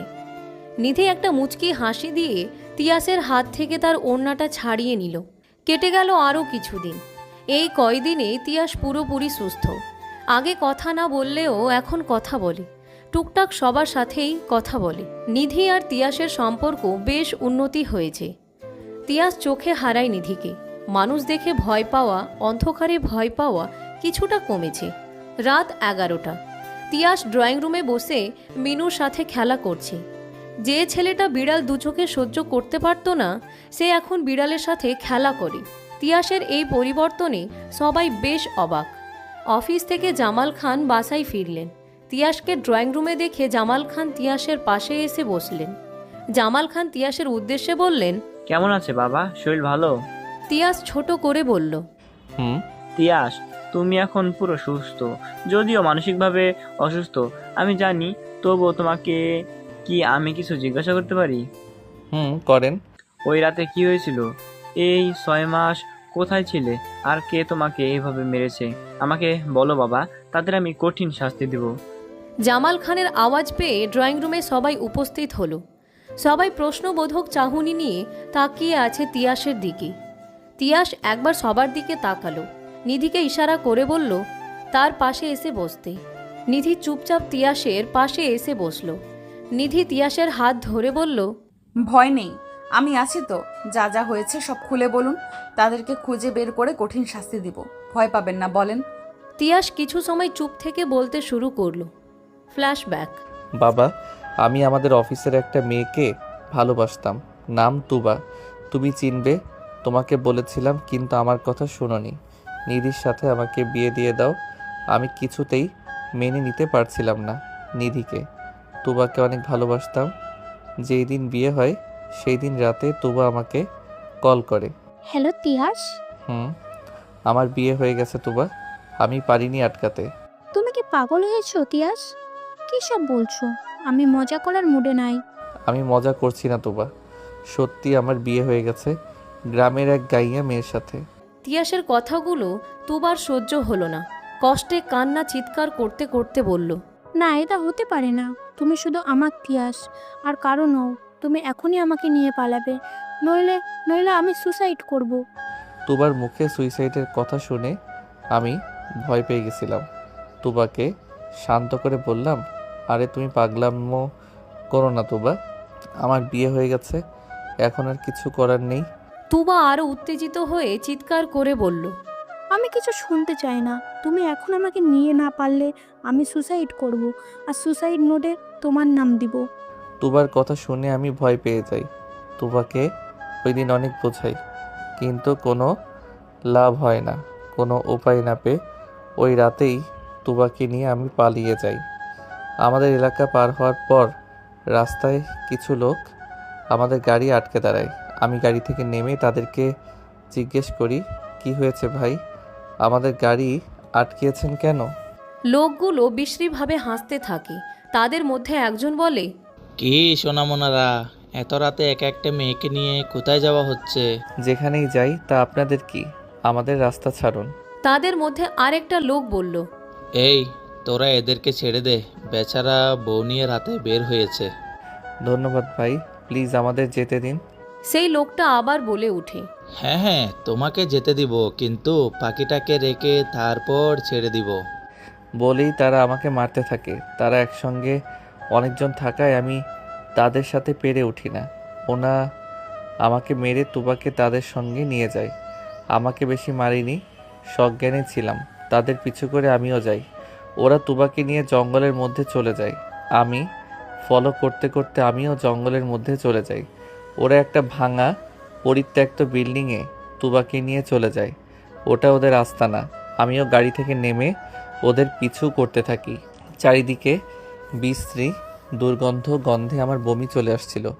আমি চুপি চুপি ওদের পেছনে যেতে থাকি। একটা সময় হঠাৎ আমি সবাইকে হারিয়ে ফেলি। একেবারে চোখের পলকে আমি হারিয়ে ফেলি। আমি পুরো বিল্ডিংয়ে তুবাকে খুঁজতে থাকি, কিন্তু আমি যত হাঁটি ঘুরে ফিরে এক জায়গায় চলে আসি। তারপর কে জানি পেছন থেকে আমার মাথায় বাড়ি মারে আর আমি জ্ঞান হারিয়ে ফেলি। এইটুকু বলেই তিয়াস থামল। রুমে এসি চলার সত্ত্বেও তিয়াসের কপাল বেয়ে ঘাম ঝরছে। ঘেমে নে একাকার হয়ে গেছে। ভয়ে হাত পা কাঁপছে, গলা শুকিয়ে কাঠ।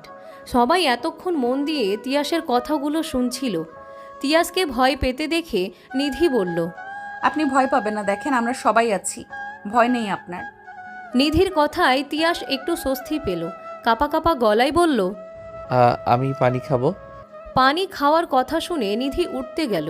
তিয়াস নিধিকে আটকে বলল, তুমি যেও না, আমার কেমন জানি লাগছে, তুমি যেও না। পাশ থেকে মিহি বলল, ভাবি তুমি ভাইয়ের কাছে বসো, আমি পানি আনছি। বলেই মিহি পানি আনতে গেল। মিহি পানি এনে তিয়াসকে দিল। ঢকঢক করে এক নিঃশ্বাসে পানি খেল।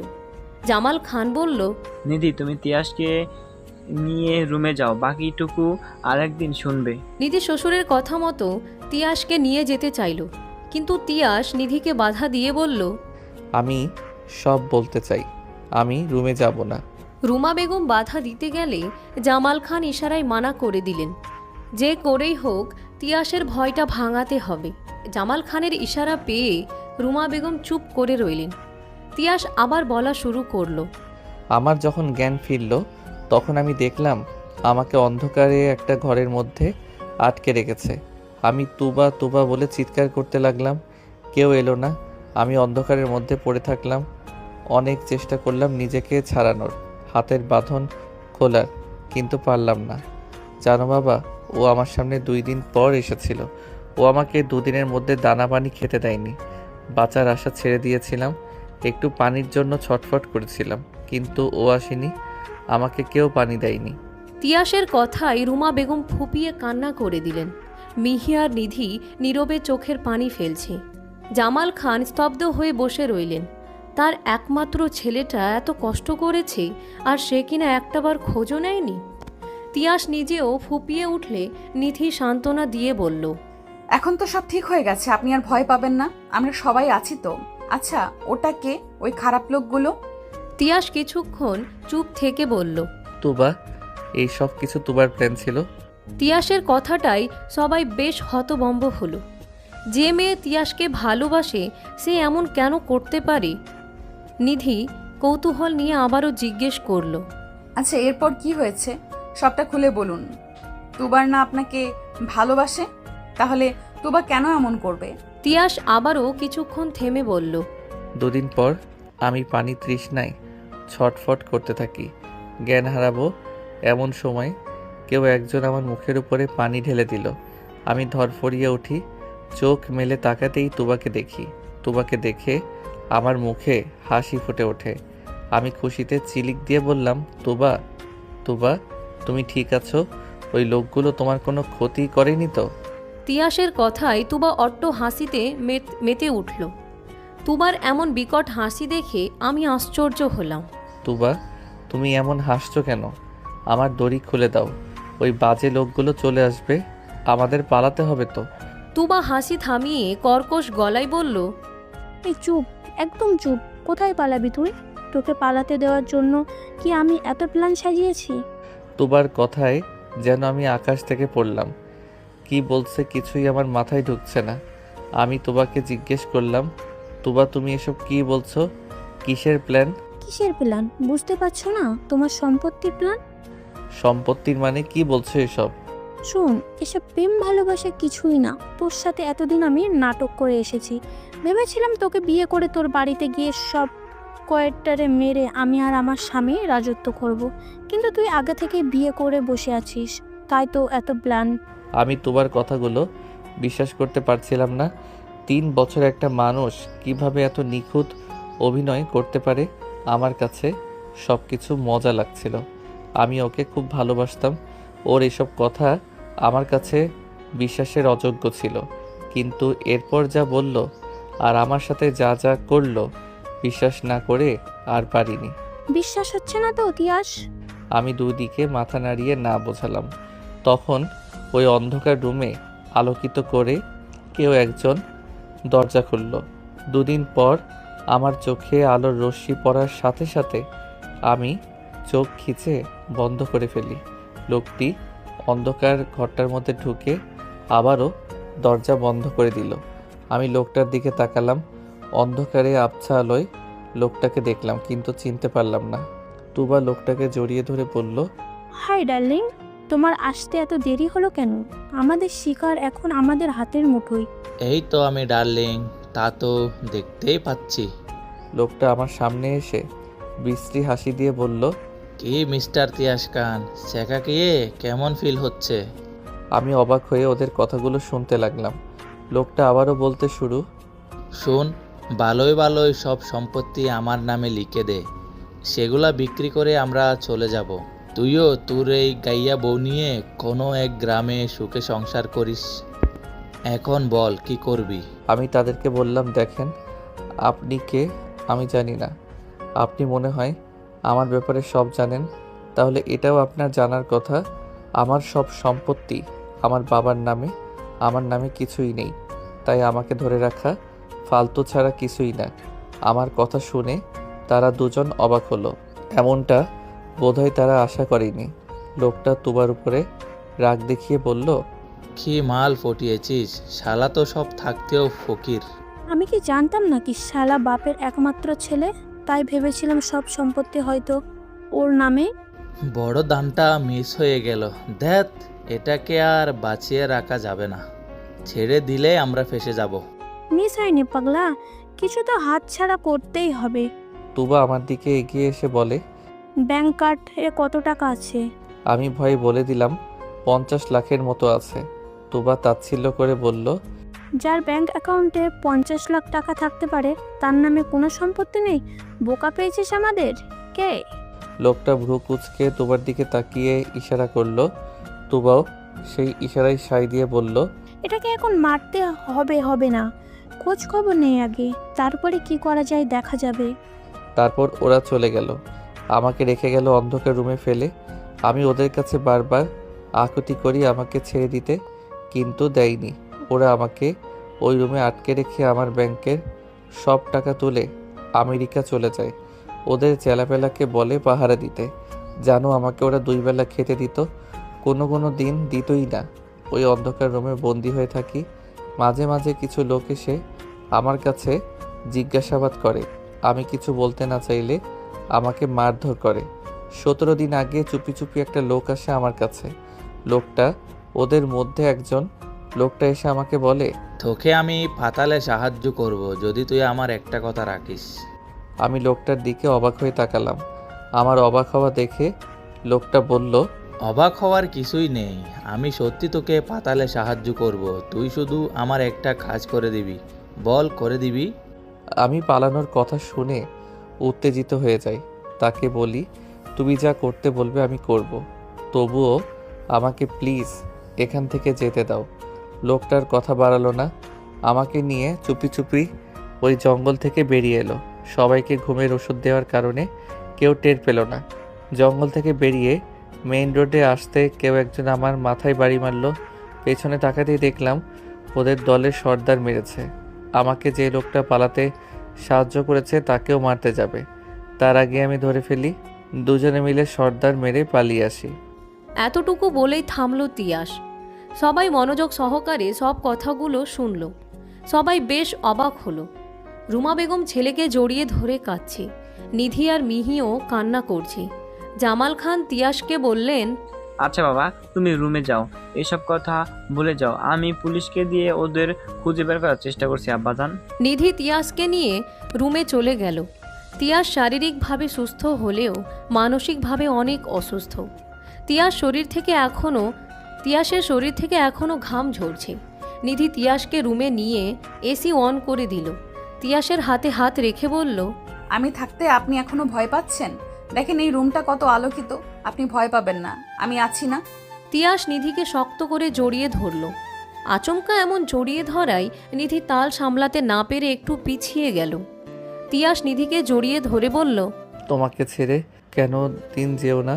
তোমাকে ছেড়ে আমি ভুল করেছি, তোমাকে কষ্ট দিয়ে আমি পাপ করেছি, তোমাকে অপেক্ষা করিয়ে নিজে কষ্টে মরেছি। আমাকে তুমি মাফ করে দাও। আমি তোমাকে হারাতে চাই না, তুমি আমায় ছেড়ে যেও না। তিয়াসের কথা শুনে নিধি পাথরের মতো জমে যায়।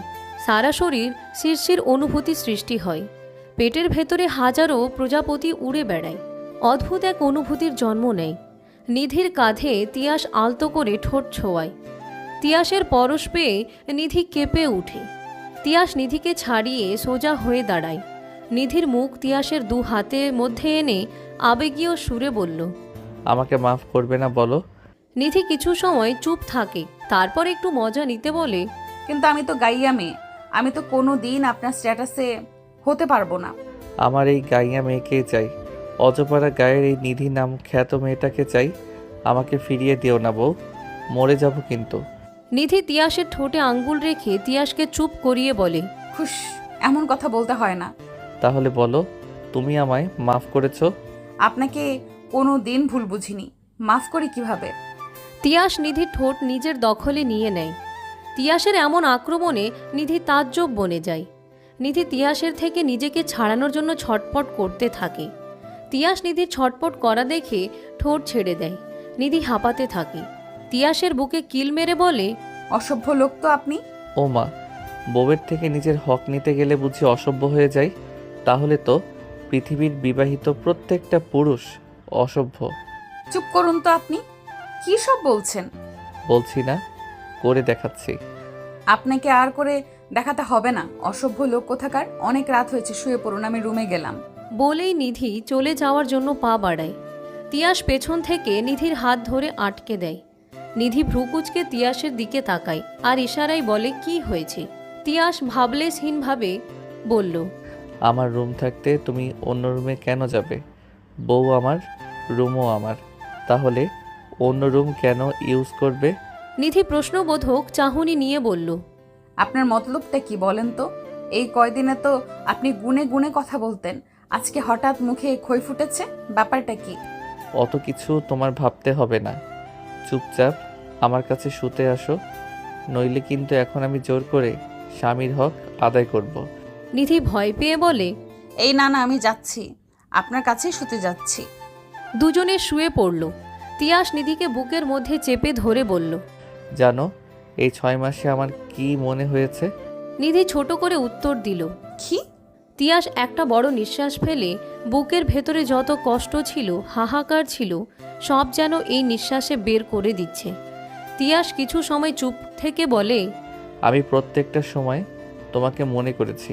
আমি ভাবতাম আমি আর কখনো বের হতে পারবো না। ওই অন্ধকার রুমে হয়তো পচে গলে মরে যাব, কেউ টেরও পাবে না। নিজেকে খুব অপরাধী মনে হতো। সব সময় প্রার্থনা করতাম শেষ নিঃশ্বাস ত্যাগ করার আগে যেন একটিবার তোমার সাথে দেখা করার, তোমার কাছে একটাবার ক্ষমা চাওয়ার সুযোগ যেন আল্লাহ করে দেয়। আমার প্রার্থনা আল্লাহ শুনেছে। যেটুকু চেয়েছিলাম তার থেকেও বেশি দিয়েছে। চেয়েছিলাম ক্ষমা চাইতে, কিন্তু আল্লাহ আমাকে সংসার করার সুযোগ দিয়ে দিল। তিয়াসের কার্নিশ বেয়ে এক ফোঁটা জল গড়িয়ে পড়ল নিধির কপালে। নিধি নিজেও ফুপিয়ে কান্না করছে। তিয়াস নিধিকে জিজ্ঞেস করল, বউ, তোমার কি আমার কথা কখনো মনে পড়েনি? নিধি এবার জোরে কান্না করে দিল। কান্নামাখা কণ্ঠে বলল, আমি আপনার কথা সবসময় মনে করেছি। আপনি আমাকে ছেড়ে এক মেয়ে নিয়ে চলে গেছে। চিঠিতে পড়ার পরেও আপনাকে ঘৃণা করতে পারিনি। আমিও যে আপনাকে বড্ড ভালোবাসতাম। আমি কখনো ভাবিনি আপনাকে আমি আবার ফিরে পাবো। অনেক চেষ্টা করেছি, ভোলার পারিনি। আপনি অন্য কারোর হয়ে আছেন জেনেও নিজের অনুভূতিকে থামাতে পারেননি। আপনিও আমাকে মাফ করে দিয়েন। তিয়াস নিধির চোখ মুছে কপালে আলতো করে চুমু এঁকে দিয়ে বলে, অনেক রাত হয়েছে, এখন ঘুমাও। পরের দিন সকালবেলা। আজকে নিধি আর মিহির এক্সাম।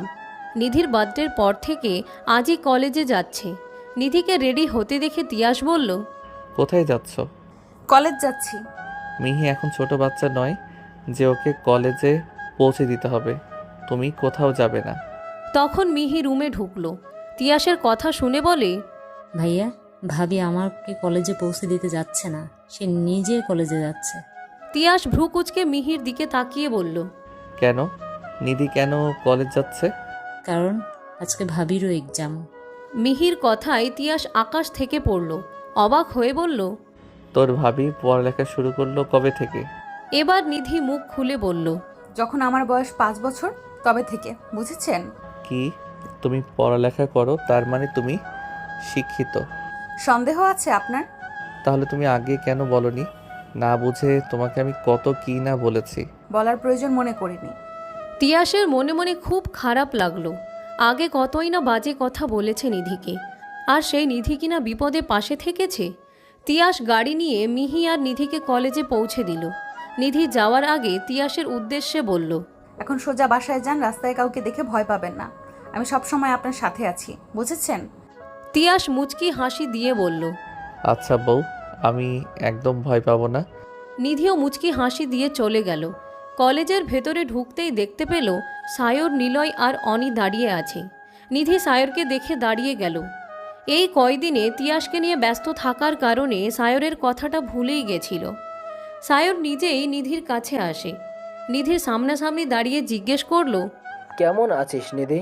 নিধি আস্তে করে উত্তর দিল, হ্যাঁ ভালো, তুই কেমন আছিস?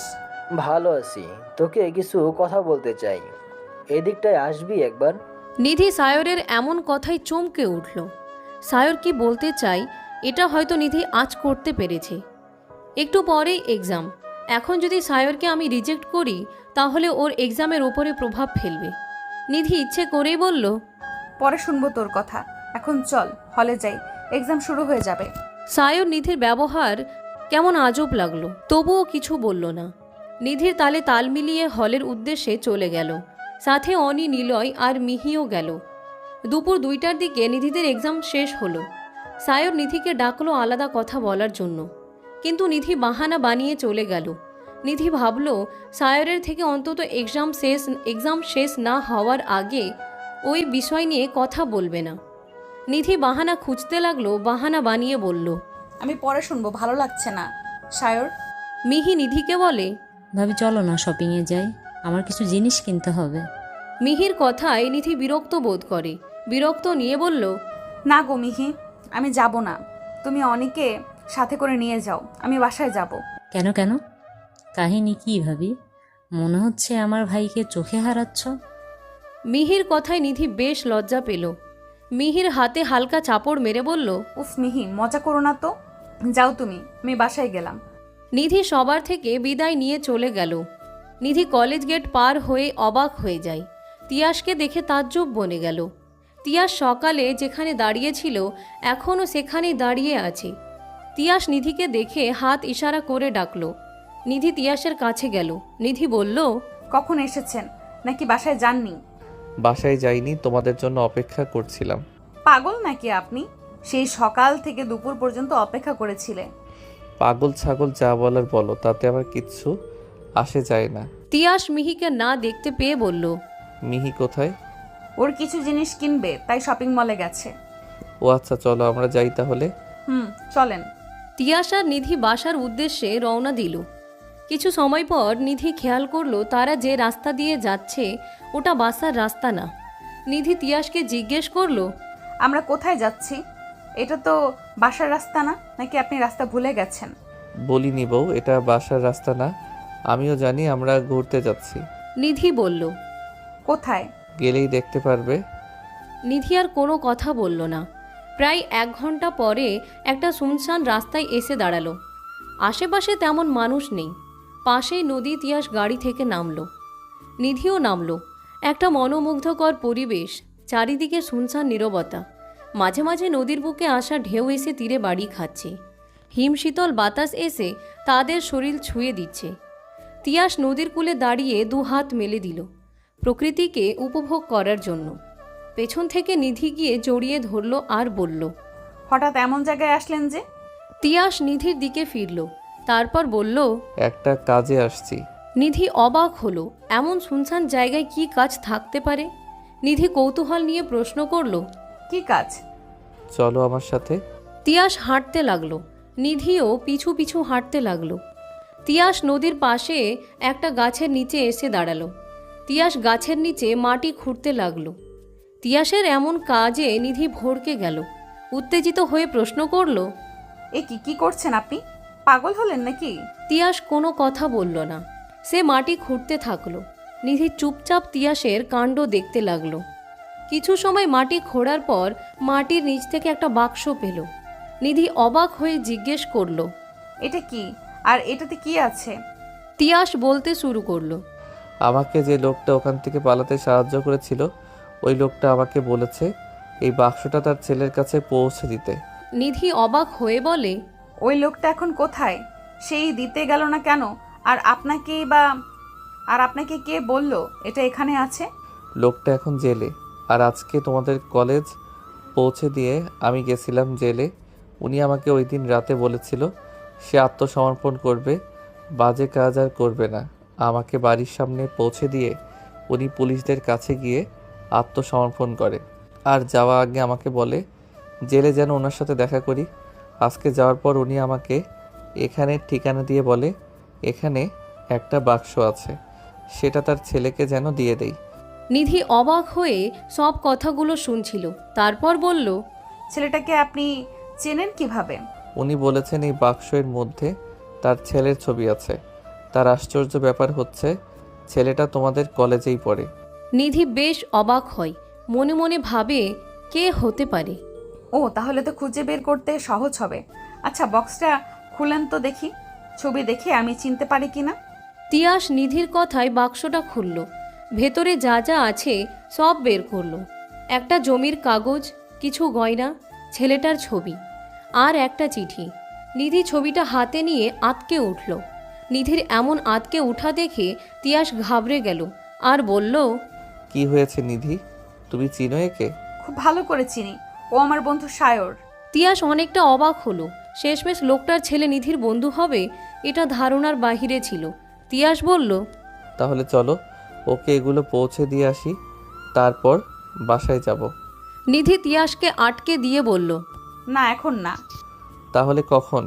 তিয়াসকে নিধি সব খুলে বলল, সায়রের নূপুর আর চিঠি দেওয়ার কথা। নিধির কথা শুনে তিয়াস তাজ্জব বনে গেল। অবাকের উপরে অবাক হচ্ছে। তিয়াস অদ্ভুতভাবে বলল, নিধি, কি অদ্ভুত বিষয় তাই না? আমাকে একটা লোক বাঁচালো, তার ছেলে তোমার বন্ধু হলো, সেই বন্ধু আবার তোমাকে ভালোবাসলো, আর তুমি আমার বউ। কি গোলমেলে ব্যাপার তাই না? আসলেই অদ্ভুত। কেটে গেছে আরও 1 মাস। এই 1 মাসে বদলে গেছে অনেক কিছু। তিয়াস মানসিকভাবে এখন পুরোপুরি সুস্থ। এখন সে অফিসে যায়। নিধি আর তিয়াস দুজনের মধ্যে এখন আর 5টা স্বামী স্ত্রীর মতো থাকে। নিধি এই 1 মাসে একবারের জন্য সায়রের সাথে কথা বলেনি। সায়রও আর কথা বলার চেষ্টা করেনি। আজকে নিধির এক্সাম শেষ। তুবার হাজব্যান্ড আর তাদের গ্যাংকেও পুলিশ গ্রেফতার করেছে। জামাল খান তাদের সর্বোচ্চ শাস্তি দাবি করেছেন। আজকে তিয়াস আর নিধি প্ল্যান করেছে সায়রের সাথে দেখা করে ওকে সব বলবে। ভাবনা অনুযায়ী নিধি সায়রকে কল করে বলল একটা রেস্টুরেন্টে আসার কথা। সায়র প্রথমে অবাক হলেও সায়র নিধির কথা মতো একটা রেস্টুরেন্টে গেল। আর যাই হোক, সব ভুল বোঝাবুঝি মেটানো দরকার। একটু পরে নিধি আর তিয়াসও গেল। সায়র নিধির সাথে তিয়াসকে দেখে একটু অবাক হলো, তবুও নিজেকে স্বাভাবিক রাখল। আসসালামু আলাইকুম। তিয়াস ভাই কেমন আছেন? সায়রের কথায় নিধি আর তিয়াস অবাক হলো। একে অন্যের মুখ চাওয়াচাওয়ি করলো। নিধি অবাক স্বরে বলল, সায়র, তুই ওনাকে চিনিস? চিনব না কেন, এক বান্ধবীর ভাই। আরেক বান্ধবীর হাজব্যান্ড, না চিনে উপায় আছে? মিহির কাছ থেকে সব শুনেছি। ওয়ালাইকুম আসসালাম, ভালো আছি, তুমি কেমন আছো? জি আলহামদুলিল্লাহ। নিধি কথার মাঝে সেই নূপুর আর চিঠিটা সায়রের সামনে রাখল। সায়র চিঠি আর নূপুর দেখে লজ্জা পেল। তারপর বলল, আসলে কি করে যে বলি, এগুলো তোর জন্য না নিধি, মিস্টেক হয়েছে। মিস্টেক হয়েছে মানে? কথা ঘোরাস না সায়র। সায়র আমতা আমতা করে বলে, আরে কথা ঘোরাচ্ছি না, আসলে এগুলো মিহির জন্য ছিল। আমি ওকেই ভালোবাসি। তোদের দুজনের জন্য আমি গিফট কিনেছিলাম, তোর জন্য ঘড়ি আর মিহির জন্য নূপুর। কিন্তু র্যাপিং পেপার এক হওয়ার কারণে কোনটা কার আমি বুঝতে পারিনি। তাহলে তুই যে বলেছিলি আলাদা করে দেখতে। সায়র এবার মাথা নিচু করে নেয়, অপরাধী কণ্ঠে বলে, আলাদা করে দেখতে বলছিলাম কারণ আমার দেওয়া ঘড়িটা অতটা দামি ছিল না, তাই লজ্জায় কারো সামনে দেখতে না করেছিলাম। এত এত বড়লোক মানুষ সবাই এত দামি গিফট এর মধ্যে নিজেকে খুব ছোট লাগছিল, তাই। গিফট দামি হোক বা কম দামি, গিফট সবসময় মূল্যবান হয়, টাকায় কখনো মাপা যায় না। সায়র মাথা নিচু করে রাখলো। তখনই মিহি আসলো। মিহিকে দেখে তিয়াস আর নিধি অনেক অবাক হলো। তিয়াস মিহিকে দেখে বলল, তুই এখানে কেন মিহি? মিহি নিজেও তার ভাই ভাবিকে দেখে অবাক হলো। মিহি আমতা আমতা শুরু করলো, কিছু বলতে পারল না। মিহির আমতা আমতা দেখে সায়র বলল, আসলে ভাইয়া, ওকে আমি ডেকেছি দেখা করার জন্য, আমরা একে অপরকে ভালোবাসি। সায়রের এমন কথায় মিহি চমকে উঠল। ভাইয়ার সামনে ভালোবাসার কথা বলছে, ভাইয়া তো জীবনেও মানবে না, উল্টো এখানে সিন ক্রিয়েট করবে। মিহির ভাবতেই গলা শুকিয়ে গেল, ভয়ে কাঁপাকাঁপি শুরু করে দিল। মিহির ভাবনাকে ভুল প্রমাণ করে তিয়াস বলল, খুব ভালো কথা, আমার বোন ভালো মানুষকে চয়েস করেছে, ওর চয়েস কখনো ভুল হতে পারে না। তিয়াসের কথায় ওরা চমকে উঠল। সবাই ভেবেছিল তিয়াস হয়তো সিন ক্রিয়েট করবে, কিন্তু না, উল্টো আরও খুশি হলো। সবার অবাক হওয়া দেখে তিয়াস বলল, এত অবাক হওয়ার কিছুই নেই, আমি সায়রের ব্যাপারে অনেক খোঁজখবর নিয়েছি এই 1 মাসে, ওকে আমার খুব পছন্দ হয়েছে। সায়র অবাক হয়ে প্রশ্ন করে, আমার খোঁজ খবর নিয়েছেন মানে? তিয়াস এবার সেই বাক্সটা বের করলো। সায়রের উদ্দেশ্য তিয়াসকে বলল, তোমার বাবা কোথায় সায়র? বাবার কথা শুনতেই সায়র চমকে উঠল, চোখের কোণে পানি জমল, তবে সেটা সবার অগোচরে আড়াল করে নিল। জানি না, উনি হঠাৎ হঠাৎ কোথাও উধাও হয়ে যায়, গত 2 মাস যাবৎ কোনো খবর নেই। আপনি হঠাৎ আমার বাবার কথা কেন জিজ্ঞেস করছেন? আমি ছেলে হয়ে বুঝতে পারিনি বাবা, আমিও ছেলে হয়ে ব্যর্থ। তিয়াস সায়রকে সান্ত্বনা দিয়ে বলল, সায়র, তুমি এভাবে ভেঙে পড়ো না, আমি যতটা সম্ভব আমার সাধ্যমতো চেষ্টা করব আঙ্কেলকে ছাড়ানোর। উনি মাত্র 1 বছরই এই খারাপ কাজে যুক্ত হয়েছেন, ওনার শাস্তি কম হবে, তুমি চিন্তা করো না। সায়র কোনো কথা বলল না, অঝরে কাঁদতে থাকলো। তার চোখের পানি আজ বাঁধ মানছে না। নিধি তিয়াসকে বলল, আমাদের যাওয়া উচিত, সায়রকে নিজেকে সামলানোর জন্য একা থাকতে দাও। মিহির দিকে তাকিয়ে বলল, মিহি, তুমি সায়রের কাছে থাকো। মিহি সাই জানালো। তিয়াস আর নিধি ওদেরকে একা রেখে চলে গেল। কিছুদিন পর সায়রের বাবা জেল থেকে ছাড়া পেয়েছেন। ছাড়াতে যদিও অনেক ঝামেলা পোহাতে হয়েছে তিয়াসকে। তুবা আর তার হাজব্যান্ডের গ্যাং সহ সবাইকে কঠিন শাস্তি দেওয়া হয়েছে। নিধি বিকালবেলা মিনুকে কোলে নিয়ে বসেছিল বেলকুনিতে। পাশে মিহি বসে, তারা গল্প করছে। হঠাৎ করেই নিধি গা গুলিয়ে ওঠে। নিধি ছুটে ওয়াশরুমে যায়। মিহি বুঝে উঠতে পারে না নিধির এমন আচরণে। মিহিও নিধির পেছন পেছন এসে বলে, কি হয়েছে তোমার? বুঝতে পারছি না মিহি, হঠাৎ করেই বমি আসলো, মনে হয় গ্যাস্ট্রিকের প্রবলেম। ও আচ্ছা, দাঁড়াও, আমি ভাইয়াকে কল করে আসি, হসপিটালে যেতে হবে তো। আরে না না, তোমার ভাইকে কল দিও না, টেনশন করবে, এটা এমনি ঠিক হয়ে যাবে।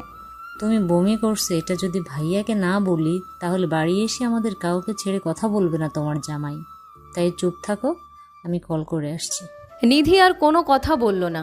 ভাই বোন দুজনে ঘাড় তেরা, যা বলবে তা করে ছাড়বে। আধ ঘন্টা পর তিয়াস হুড়মুড় করে বাড়িতে প্রবেশ করে, ছুটে আসে নিধির কাছে। নিধির কাছে এসে উত্তেজিত কণ্ঠে বলল, কি হয়েছে বউ? শরীর খারাপ লাগছে? দেখি কোথায় খারাপ লাগছে, ডক্টর ডাকবো? আরে আপনি এই সময় বাসায় এত উত্তেজিত হবেন না, জাস্ট একবার বমি হয়েছে, মনে হয় গ্যাস্ট্রিকের প্রবলেম। ওঠো, আমার সাথে এখনই হসপিটালে যাবে। পাগল হয়েছেন? সামান্য এইটুকুর কারণে হসপিটালে যাব? এটা তোমার কাছে সামান্য বিষয়, আমার জন্য না। নিধি তিয়াসের কথার পিঠে আর কিছু বলতে পারল না। তার আগেই মাথাটা কেমন ঘুরে উঠল।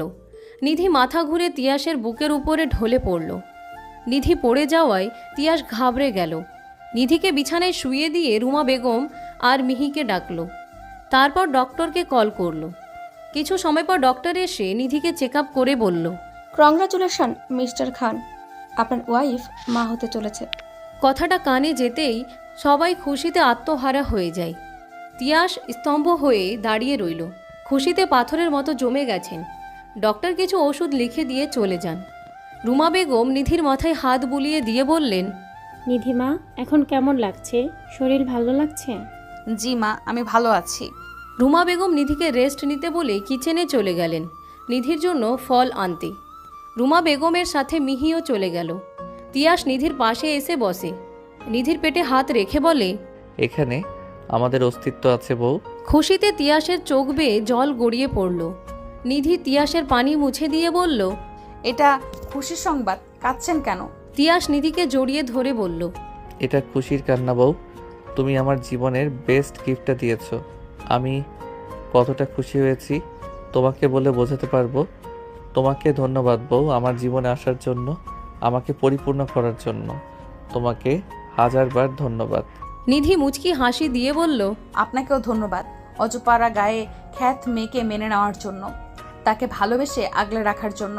আমি যেমন আপনার জীবন পরিপূর্ণ করেছি, ঠিক তেমনি আপনিও আমার জীবন পরিপূর্ণ করেছেন, তাই আপনাকেও লক্ষ গুণ ধন্যবাদ। ভালোবাসা সুন্দর, ভালোবাসা দেখতেও সুন্দর, ভালোবাসাতেও সুন্দর, কারো ভালোবাসা হওয়াও সুন্দর।